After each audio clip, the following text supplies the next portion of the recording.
Okay. గౌరవనీయులైన వివేక్ వెంకట స్వామి గారికి, రేవంత్ రెడ్డి గారికి నా నమస్కారాలు. కాంగ్రెస్ పార్టీ అంటే కార్యకర్తల పార్టీ అన్నారు. పార్టీలో ఎలక్షన్స్ అయిపోయిన తర్వాత వచ్చిన వాళ్ళకి మీరు సీట్లు ఎలా ఇస్తారు? ఎలక్షన్స్ అయిపోయిన తర్వాత వచ్చిన వాళ్ళకి మీరు పదవులు ఇస్తున్నారు. మరి ముందు నుంచి పార్టీ కోసం కష్టపడి పనిచేసిన వాళ్ళకి మీరు ఏం చేస్తారు?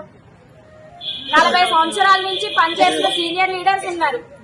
పార్టీ అసలు రన్నింగ్ లో లేకపోయిన వాళ్ళు కూడా మీరు పని చేసిన వాళ్ళు కూడా ఉన్నారు. మరి మీరు పార్టీ ఎలక్షన్స్ అయిపోయిన తర్వాత వచ్చిన వాళ్ళకి మీరు సీట్ ఎలా ఇస్తారు? ఇదేనా మీరు చేసే న్యాయం? మాకైతే న్యాయం కావాలి. మాకైతే ఇది అసలు మంచిగా అనిపించట్లేదు.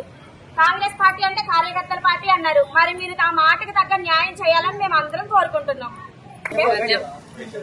ఒకే ఇంట్లో 2 చైర్మన్ సీట్లు మీరు ఇచ్చారు. మరి ఎప్పటి నుంచో పార్టీ కోసం కష్టపడుతున్న వారికి మీరు ఏం న్యాయం చేస్తారు? సీనియర్ గా ఉన్న ఒక్కరి ఇంట్లోకైనా ఒక్క చైర్మన్ పదవైనా వెళ్ళిందా? ఇప్పుడైతే ఖచ్చితంగా చైర్మన్ సీట్ క్యాన్సిల్ చేయాలి. సీనియర్ అయితే చైర్మన్ సీట్ ఇవ్వాలి. మెజారిటీ ఉన్న వాళ్ళకే ఇవ్వాలి. న్యాయంగా మాట్లాడాలి.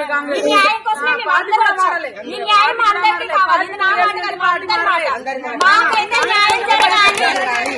వాళ్ళని మీరు దృష్టిలో తీసుకొని మీరేం ఆలోచించి చేస్తారని మేము అందరం చూస్తున్నాం.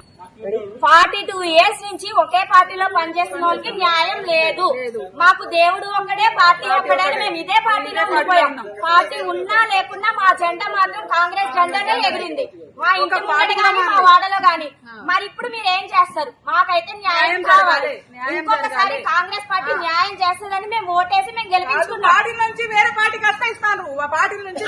పార్టీలో ఎలక్షన్ వచ్చిన వాళ్ళకి సీట్ ఇచ్చారు.